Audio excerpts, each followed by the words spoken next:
Karen. That was the name glaring at me from the top of the eviction notice. The same name that adorned bold, official-looking stationery from the Pinewood Lake Homeowners Association. I blinked in disbelief and reread the ominous text, which insisted I had 48 hours to vacate the premises or risk legal action. It was 7 in the morning, and I'd only just shuffled into my small kitchen to fix a pot of coffee when I found the envelope stuffed beneath my door. To say it was a rude awakening would be an understatement. My grandfather always said you could measure a person's character by how they knock on your front door. In this case, the HOA hadn't even bothered knocking. They had slipped the notice in so quietly, I wondered if they'd used a crowbar or skeleton key to wedge it under the wood. I'd arrived at the old family cabin just 2 days prior, hoping to settle in for a peaceful stretch away from the city. My grandfather had passed away 6 months ago, leaving this lakeside home to me. He was meticulous in everything he did, from how he arranged his fishing lures to how he stacked his receipts in alphabetical order. So the thought that there would be some huge legal problem lurking in the background never crossed my mind. The property, as I understood it, had belonged to him for 50 years. He'd purchased it outright from a retiring park ranger and meticulously maintained it. Yet here I was, clutching an eviction notice from a woman named Karen West, the newly minted president of the Pinewood Lake HOA. I stepped outside onto the porch. The morning sun was just barely making its way through towering pines, casting long shadows across the gravel driveway. My breath caught in my throat because for a moment, the sight of the quiet lake at dawn triggered a wave of nostalgia. Grandpa had taken me fishing at that very shoreline when I was 6 years old. I recalled the rough texture of the wooden dock, the smell of damp pine needles beneath my boots, and the glimmer of trout breaking the surface. Now, any sentimentality was overshadowed by dread. The crisp air that once felt invigorating now felt like a cold slap to the face. I needed to know what was going on. I called the number listed on the notice, only to reach a recorded message directing me to visit the HOA office in person. The message ended by stating, in a polite but firm tone, that failing to comply would result in fines or further action. That was when I first heard the name spoken aloud in an automated voice. This notice is authorized by Karen West, Pinewood Lake HOA president. My eyes scanned the horizon, half expecting some angry official to appear out of the woods. Of course, no one did. My phone's battery was barely at 10%, so I slammed it onto the charger and decided that, if I wanted answers, I'd have to drive into town. 40 minutes later, I parked in front of the Pinewood Lake Community Center, or rather, the building that used to be the old fishing lodge. It had been renovated into a sleek multi-room facility with tinted windows and an immaculate lawn dotted with cautionary signs about littering. A large metal emblem read Pinewood Lake HOA at the entrance. The transformation was jarring. I remembered a simple rustic lodge filled with the smell of coffee and fresh catch. Now, it exuded an air of corporate efficiency. I stepped inside.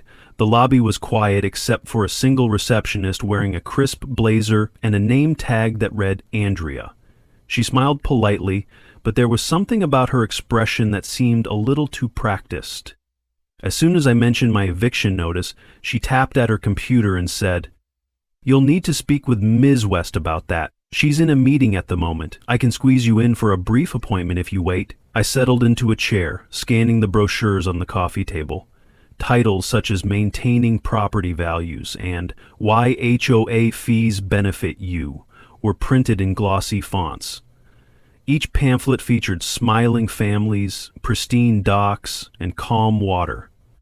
The entire aesthetic felt unnervingly sanitized, almost staged.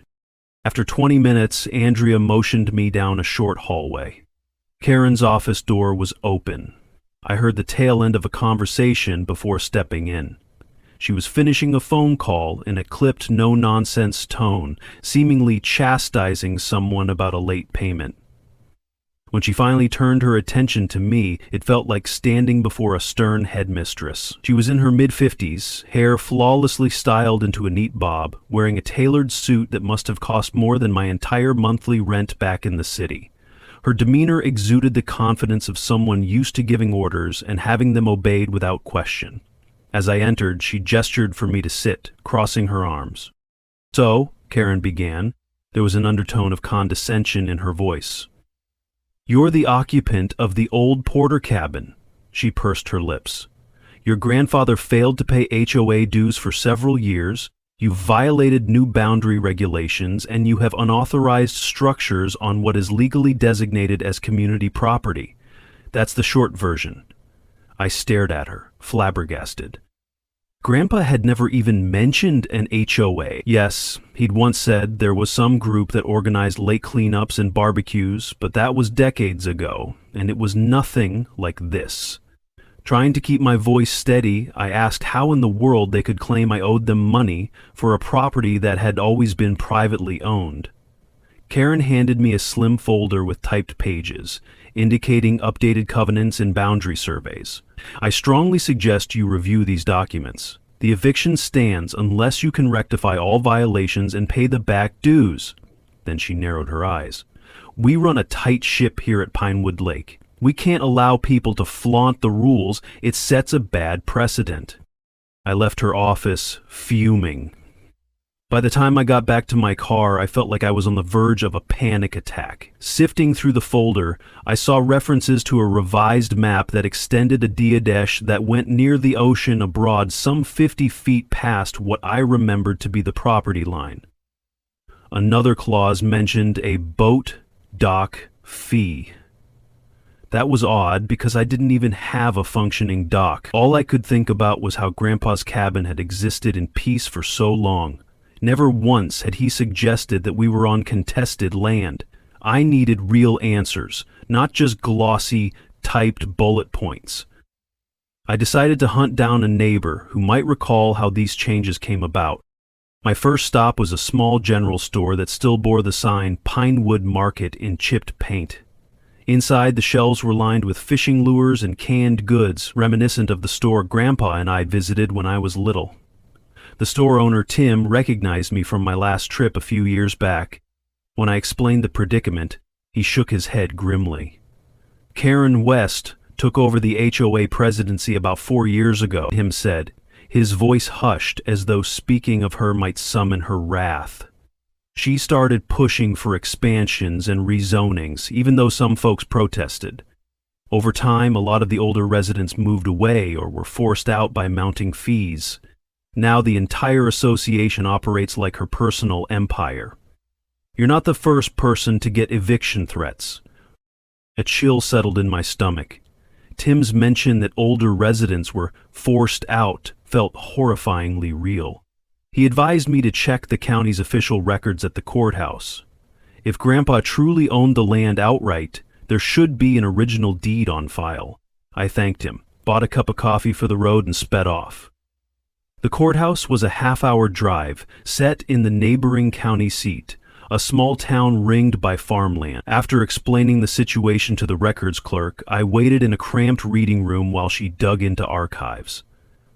Nearly an hour later, she returned with a yellow deed referencing the Porter cabin. It dated back to 1970-something, with no mention of an HOA. The language explicitly stated my grandfather's ownership of all land up to and including the shoreline. The clerk raised an eyebrow when I asked if there were any additional amendment. "Not that I can see," she replied. "If changes were made, they'd need to be registered here."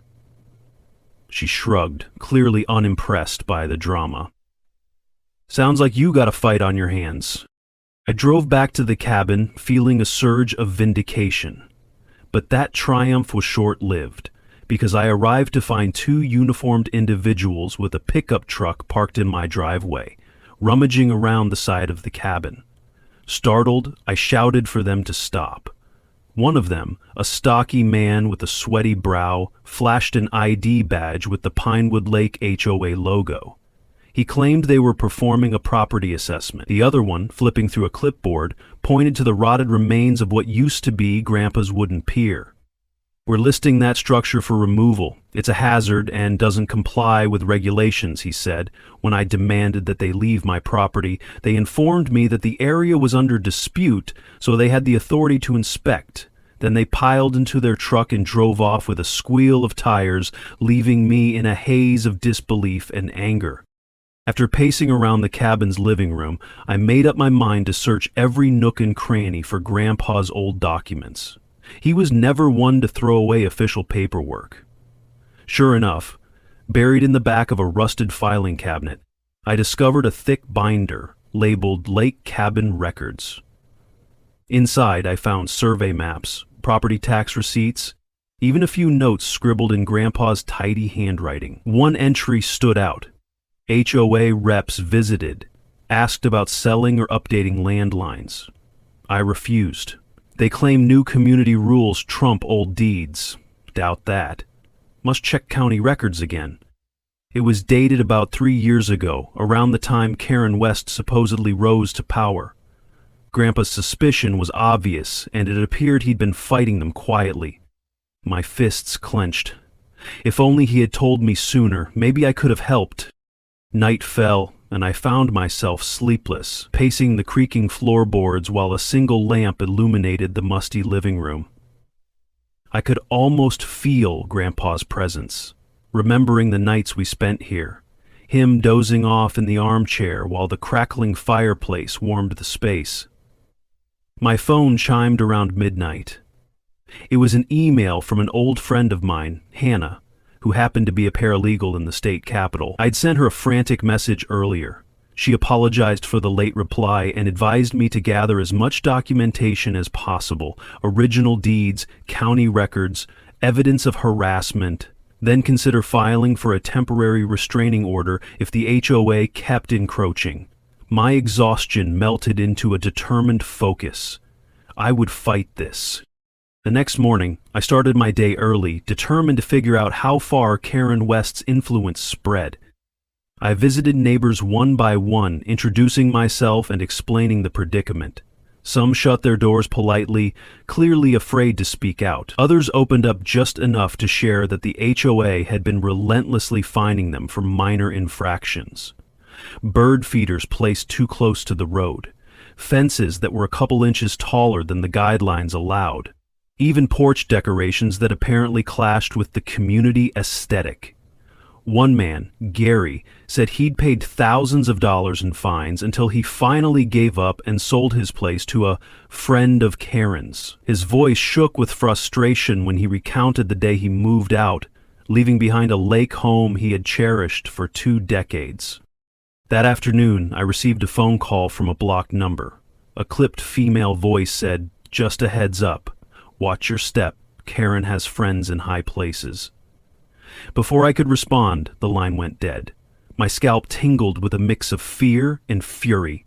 This was beginning to feel like some twisted small-town mafia. Nonetheless, I refused to back down. I phoned Hannah explaining the intimidation. She advised me to document everything, including that call. When I hung up, I caught sight of a silhouette outside my living room window. I dashed out onto the porch, but no one was there. Only the faint sound of footsteps retreating into the pines. I spent the next few days collecting photographic evidence of my property lines, scanning Grandpa's documents into digital form, and compiling statements from any neighbors brave enough to sign. Meanwhile, the HOA ramped up its efforts. Another envelope arrived, demanding immediate payment of outstanding dues, and listing a daily fine for failing to maintain the shoreline to community standards. It included photos of the rotted pier remains. I wondered how they even laid claim to that structure, which was clearly on my land. Each envelope reeked of a strategy to drown me in paperwork. I pictured Karen West in her pristine office, ticking off boxes on a checklist. Threaten, fine, repossess. Then came the water shutoff. I woke one morning to discover that no water flowed from the taps. Panicking, I checked outside and saw that the main valve had been locked shut, a bright orange tag warning me not to tamper. I called the local utility, furious. They told me the HOA had requested it for urgent repairs, adding that the time frame was indefinite.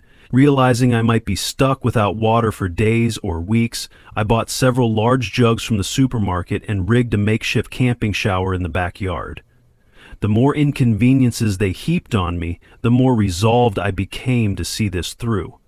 I refused to be bullied off the land my grandfather had left me. Around that time, an unexpected ally emerged. A woman named Celia, who introduced herself as a local environmental lawyer, showed up at my cabin with a battered briefcase and a determination that rivaled Karen's. She said she'd caught wind of my situation through a mutual contact, Tim from the general store, who mentioned my predicament. Celia explained that she'd been investigating Pinewood Lake's development projects for a while. Rumors suggested that Karen West had a side business partnering with wealthy investors, planning to build a luxurious resort and marina. She suspected the HOA was the mechanism by which Karen coerced longtime residents to leave, eventually snapping up their properties below market value. That would allow them to piece together a large swath of lakeside land for the big project. When Celia asked if I had heard anything about expansions or a resort, I recounted the neighbor stories, the forced sales, and my own near eviction. She nodded, eyes flashing. If you have any records connecting the HOA to an outside development plan, that's the smoking gun we need. I showed her Grandpa's notes and the references to boundary expansions that seemed suspicious. She carefully photographed each page with her phone. Before leaving, Celia promised to return soon with a more solid legal approach. As she drove off, a wave of cautious optimism washed over me. At least I wasn't alone in this fight anymore. That same evening, after a meager meal of canned soup, I stepped onto the porch and gazed at the moonlit water. It was so still, as if the lake itself was holding its breath. I thought of Grandpa, how he used to stand in this same spot, inhaling the clean air, grateful for the simple beauty around him. No matter how dire the situation, I had to protect his legacy. But trouble brewed again the following day. I was in the backyard, rummaging through a toolbox for a wrench to fix my generator, when I heard the crunch of gravel under tires. A black SUV pulled up, and 3 HOA security officers stepped out, each wearing a stern expression and a sidearm. One barked that I was trespassing on HOA land and that my vehicle was illegally parked. Another pointed to the boundary markers that had mysteriously appeared, cutting through the yard behind the cabin. I tried to explain that the official deed showed otherwise, but they didn't care. They handed me yet another violation notice, warning me that my car could be towed at any moment unless I complied with relocating it out of community space. Overwhelmed, I recorded the entire interaction on my phone. One officer tried to knock it out of my hand, but I backed away. The intimidation was blatant, and I felt my blood boil. Later that evening, I joined a clandestine meeting organized by Celia at a neighbor's garage. About a dozen residents had gathered, each of them fed up with the HOA's oppressive tactics. A retired couple recounted how Karen demanded they remove their deck because it obstructed lake views. A younger man described the constant harassment over the color of his shutters. The pattern was clear. Incremental oppression designed to wear people down until they gave up. When Celia mentioned potential legal angles, the group listened with rapt attention. But many worried about the financial burden of a lengthy court battle. That's how Karen wins, Celia explained. She knows most folks can't afford to fight, but if we join forces, we might be able to pool resources. Everyone nodded, though concern lingered in their eyes. Over the next weeks, the tension at Pinewood Lake soared. The HOA security patrols became more frequent. I spotted their white SUVs cruising down the gravel roads at odd hours. Several times I noticed the same vehicle parked near my property, headlights pointed toward my cabin as though monitoring my every move. Small acts of sabotage continued, from nails scattered in my driveway to suspicious phone calls. My frustration turned into a burning resolve. I doubled down on documenting everything, snapping photos, writing dates and times, and storing them on multiple flash drives. I would not let them quietly run me out of here. Amid the chaos, Celia discovered that Karen West was the owner of a shell corporation called West Shore Investments. That entity had been buying up lakefront parcels under various names, presumably to piece together the perfect stretch of shoreline for a resort or marina. It all aligned with the rumors. Karen's grand plan was to transform Pinewood Lake from a humble community into a high-end playground for the wealthy, reaping enormous profits while long-time residents were uprooted. If you can find a direct link between the HOA funds and that shell corporation, Celia told me, we can expose her for fraud. She's likely using HOA dues and fines to bankroll her development scheme. One rainy afternoon, in a stroke of luck, I found exactly what Celia needed.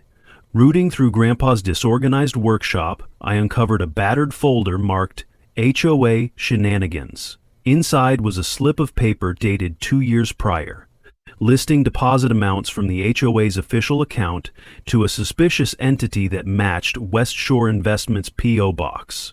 Grandpa had scribbled in the margin, setting up for major buyout. My heart hammered as I carefully smoothed out the crumpled sheet. This was it. The piece of evidence that could show Karen West siphoning HOA money into her personal venture. I snapped photos and texted them to Celia.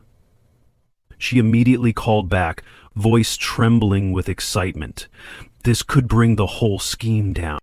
Of course, word travels fast in small communities.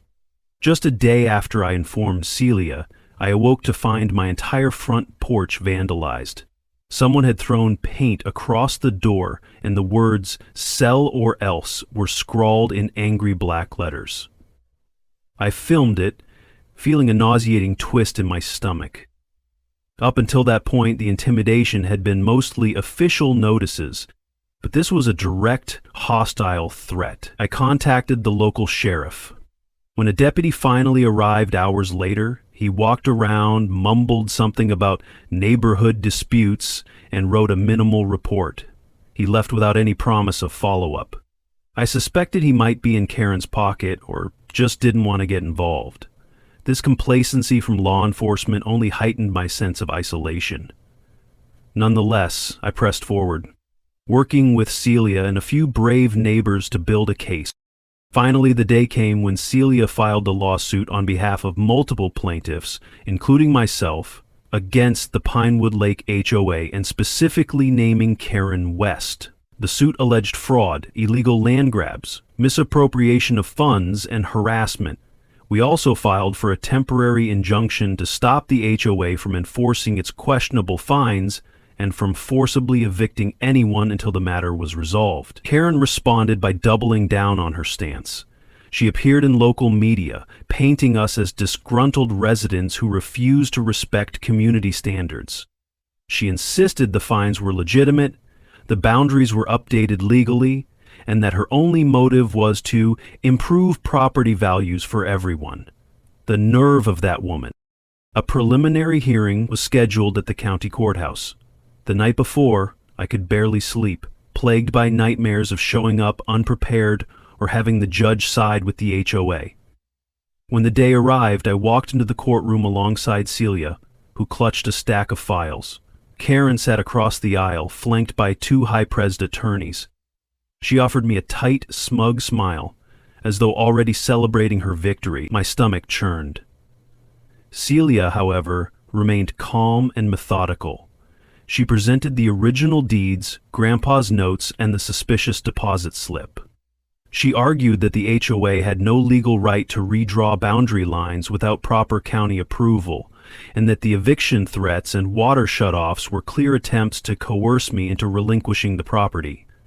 Karen's attorneys tried to spin it as standard HOA procedure, claiming all was done by the book, but the judge frowned at the evidence of shell company transactions. We emerged from that hearing with a temporary injunction granted. For at least the next few months, the HOA couldn't evict me or enforce any new fines until the case was resolved. Outside the courthouse, I exhaled a shaky breath, feeling a small surge of relief. It was far from a final victory, but it was a crack in Karen's armor. And cracks have a way of widening under pressure. As news of our partial success spread, more residents came out of the shadows, sharing their own documents of questionable fines, suspicious building permits, and even recorded conversations with HOA reps urging them to sell. The local newspaper ran a short article describing the suit as a David versus Goliath battle.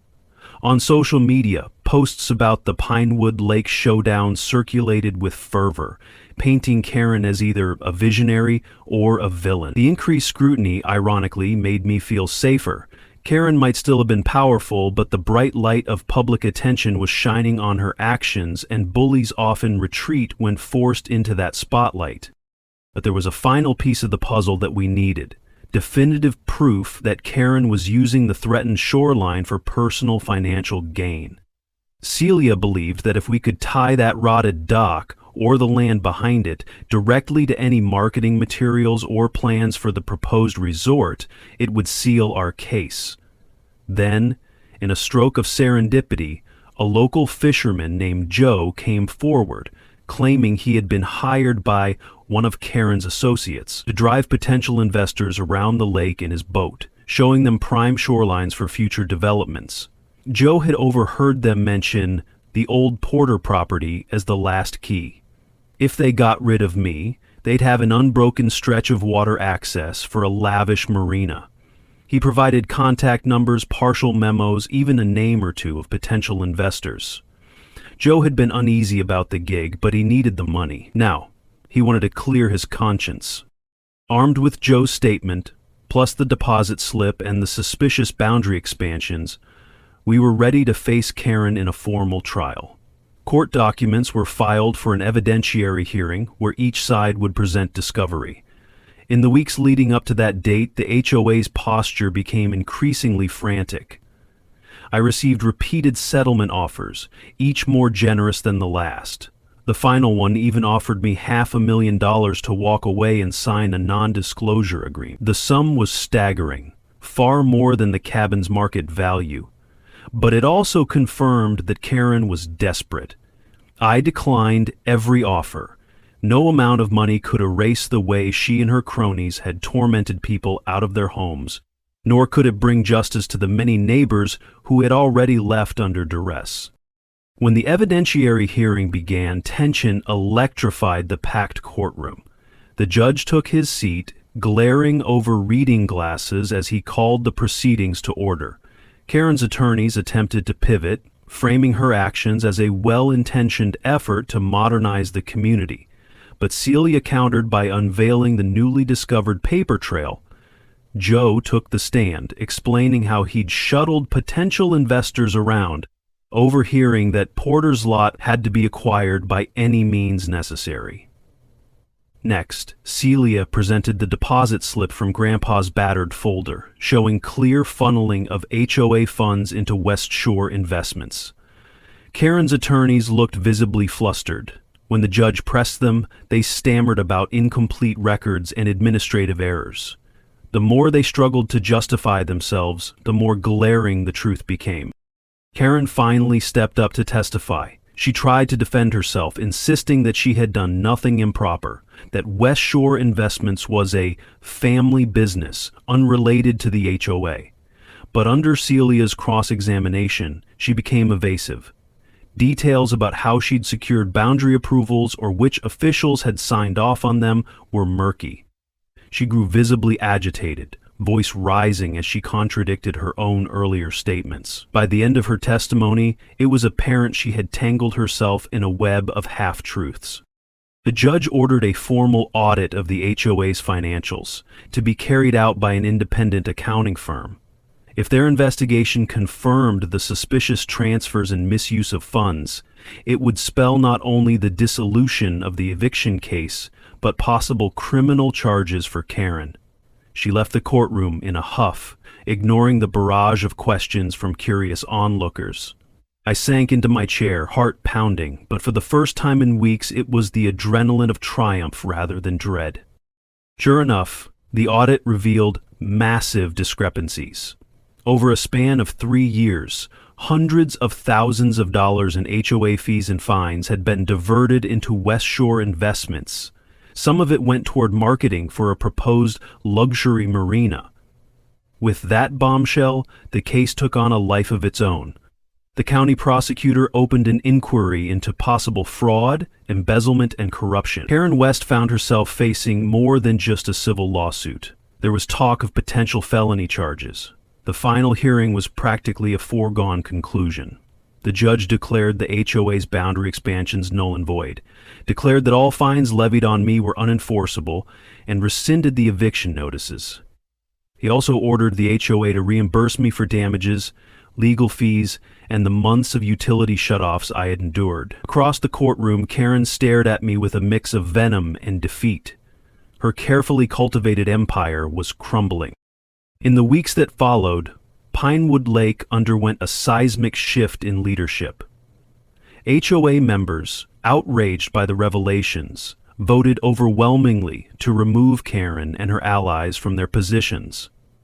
A transitional council was formed, consisting mostly of longtime residents who wanted to restore fairness. Celia became a local hero overnight, championing homeowner rights. Meanwhile, some neighbors who had been pushed out under duress explored the possibility of reclaiming or receiving compensation for their lost properties. The lake area was buzzing with cautious optimism. I settled into the cabin with renewed peace. The menacing patrols stopped, the harassing letters vanished, and the boundary markers that had been hammered into my yard were ripped out. A few volunteers helped me repaint the porch where "sell or else" had been scrawled. They even offered to mend the rotted pier remains. I declined at first, saying it was my responsibility, but they insisted it was a community gesture. I stood by the water, watching them work, recalling how Grandpa once dreamed of refurbishing that dock so we could fish at sunrise. In a way, this moment felt like an homage to him. Karen West's downfall was swift. Multiple lawsuits from homeowners piled on her, and the criminal investigation circled ever closer. Rumor had it she tried to flee the state, but the authorities tracked her down for questioning.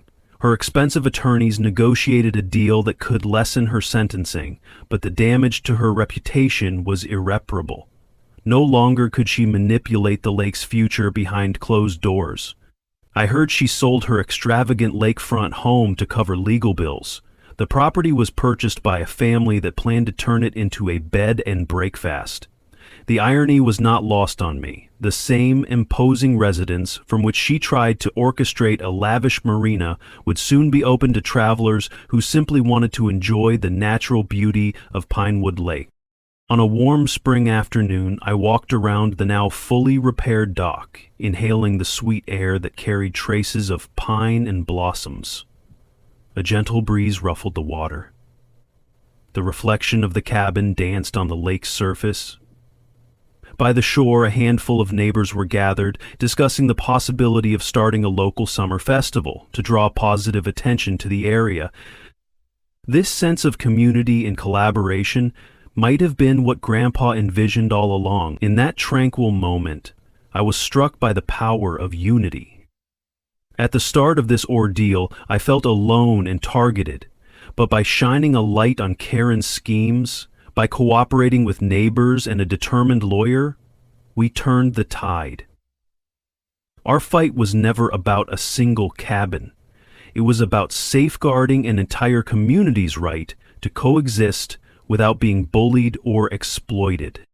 Shortly thereafter, a public meeting was held at the refurbished community center, once the very place that had felt so cold and corporate. The walls were now decorated with artwork from local kids, depicting colorful fish and pine trees. Residents gathered in a large hall, forming small circles of conversation. There was a tangible sense of relief. Some folks expressed regret for not speaking out sooner, while others tearfully recounted their experiences under Karen's oppressive rule. But the overall spirit was one of forward-looking optimism.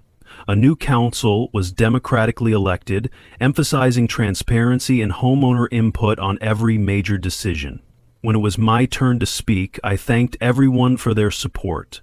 I mentioned how this place used to be Grandpa's refuge, how it had become threatened by greed and manipulation, and how together we had rescued it from that fate. The applause was warm, heartfelt. In the following days, I finally felt like I could exhale. The once looming threat of being forcibly removed from my own land was gone. Pinewood Lake, now free from Karen's stranglehold, began to reveal its friendlier nature. Neighbors dropped by to invite me to barbecues. Some folks offered to help restore the inside of the cabin.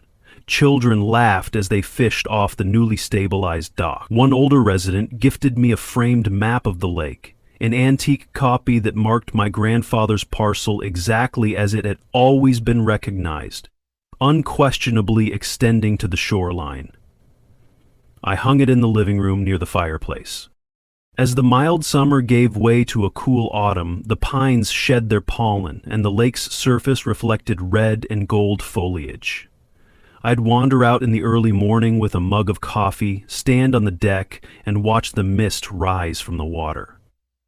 My phone would ping occasionally with updates from Celia about pending lawsuits, or from newly minted HOA board members about upcoming community projects. But these disruptions no longer felt threatening. They felt like the sign of a community learning to handle its business properly. I discovered a new appreciation for small-town life. No matter the drama, there was something undeniably unifying about living near a lake. Everyone wanted to protect that shimmering body of water, now that we had reclaimed it from the grasp of corporate greed. My greatest personal satisfaction came from refurbishing Grandpa's workshop behind the cabin. With the help of a neighbor, I replaced the leaky roof and reorganized the tools. Many still bore Grandpa's initials etched into their handles. Every so often, I'd come across a slip of paper or a cryptic note, a reminder that he had battled the HOA quietly toward the end of his life. It comforted me to know I had honored his legacy by seeing that battle through. He always said, "Never let a bully decide your destiny. If you have truth on your side, stand your ground." And that was exactly what we did, collectively as a community. One weekend, I invited Tim from the general store, Gary, who had been forced to sell, Celia, and a handful of others for a small gathering on my property. We roasted marshmallows under the stars, the same way Grandpa and I used to do years ago. Gary confessed he hoped to buy another place near the lake someday, now that the HOA was under new leadership. Celia nodded, offering to help him navigate that process legally. Tim proudly mentioned how his store's business had picked up since the negativity lifted, as more visitors felt welcome to Pinewood Lake again. It felt like the start of a brighter chapter in our shared story. Meanwhile, Karen's name surfaced less and less. She had become something of a local cautionary tale, an example of how concentrated power can corrupt and how relentless pursuit of personal gain can poison an entire community if left unchecked. In quieter moments, I could almost find a shred of pity for her. Perhaps she believed she was pursuing progress, but she sacrificed empathy and honesty along the way. However, any sympathy was overshadowed by the memory of how she terrorized people out of their homes, how she nearly ruined Grandpa's cabin, and how she weaponized the HOA to serve her greed. A few times, journalists reached out, wanting a deeper interview about the entire saga. Though I spoke with them candidly, I focused more on the communal victory than on Karen's downfall. I wanted to highlight how neighbors banded together, how we fought intimidation with transparency, and how a small group of determined individuals can topple a seemingly invincible power structure. The local papers titled it Pinewood Lake Reborn, and while that might sound dramatic, it captured the spirit of the changes we'd undergone. As the months rolled on, the seasons cycled, and I adapted to life as a permanent resident. My initial plan had been a short visit to sort through Grandpa's belongings, but fate had other ideas. At times, I'd catch myself smiling at the horizon, remembering the naive, anxious person I was when I first arrived. I'd changed more than I ever expected. The cabin had changed, too. Now it was a gathering place for neighbors, a symbol of resilience, and for me, a tangible link to Grandpa's unwavering sense of right and wrong. Whenever doubts crept in, I'd picture him nodding approvingly from his favorite armchair, puffing on a pipe and gazing out at the water as if to say, "You did good, kid." Occasionally, new families move in, asking about the HOA fiasco they've heard rumors of. Residents fill them in, explaining that the rules are fair now, membership fees transparent, and that the association truly aims to preserve the lake's natural beauty rather than exploit it. A few folks remain skeptical, still shaken by Karen's tyranny, but hope blossoms in daily acts like volunteers restoring hiking trails or planting trees to prevent shoreline erosion. I can't pretend life became a perfect fairy tale. Disagreements arise about road maintenance or the best ways to manage shared spaces. However, these debates happen in open forums, with every homeowner given a voice. The fear of secret fines and abrupt eviction notices is gone.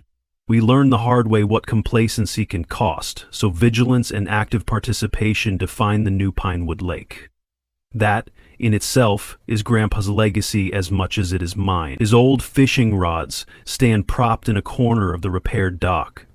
Sometimes, on a lazy Sunday, I'll sit there with one of those rods, remembering the simple joy of waiting for a fish to bite.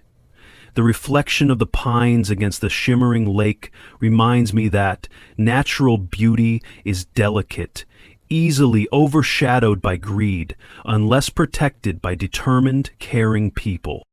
In this final sense, the cabin remains an anchor for me. It's a testament to standing up for what you believe in, to confronting overreach, even when it comes with 1,000 legal forms and intimidation tactics. It's a reminder that unity can be forged among neighbors who once only exchanged polite waves from across the street. There's a deeper bond in having faced adversity together. Sometimes, the faint echo of "sell or else" still rings in my head. But now, it's tempered by the memory of how we refuse to surrender to that threat. Whenever out-of-town visitors ask if I'm the one who fought the HOA Karen, I simply smile. I take them on a walk around the property, pointing out where the phony boundary stakes once stood, explaining how the ordeal lit a fire in this community's spirit.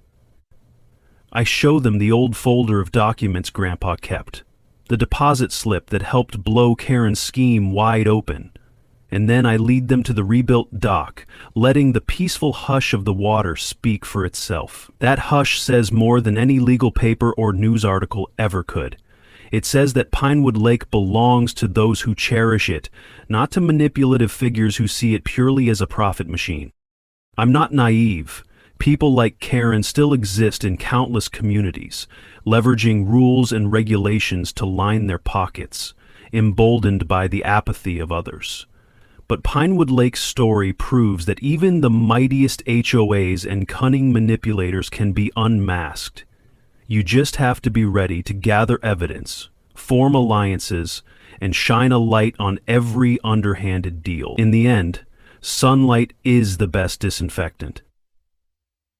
Grandpa believed that about shady business dealings as much as he believed it about algae blooms. He was right in so many ways. Sometimes, late at night, I sit by the fireplace, swirling a mug of hot cocoa, and I think about the crazy chain of events that began with a single eviction notice on my porch. The notice that threatened to rob me of my rightful inheritance, ironically, led me to find a bigger purpose: to safeguard the legacy of an entire lakeside community. Through the heartbreak and the stress, I discovered I was stronger than I thought. I also uncovered a deep admiration for the resilience of everyday people. Karen might have tried to bully us out, but she underestimated the power of unity and moral conviction. In her downfall, she inadvertently reminded us what it means to be neighbors. That, in essence, is the conclusion of this saga. HOA Karen tried to evict me from my grandfather's cabin. She nearly succeeded by pulling every dirty trick in the book, but the land, the lot, the entire shoreline, and that old broken dock, I owned it all. More importantly, we, the residents of Pinewood Lake, reclaimed our collective ownership of this community. We put an end to the tactics of fear and manipulation, transforming a place once tarnished by greed into a haven that truly represents Grandpa's beloved home. And so, every sunrise glinting off the water now holds an extra measure of hope, proving that even in the face of intimidation, perseverance and solidarity can shape a brighter future for everyone.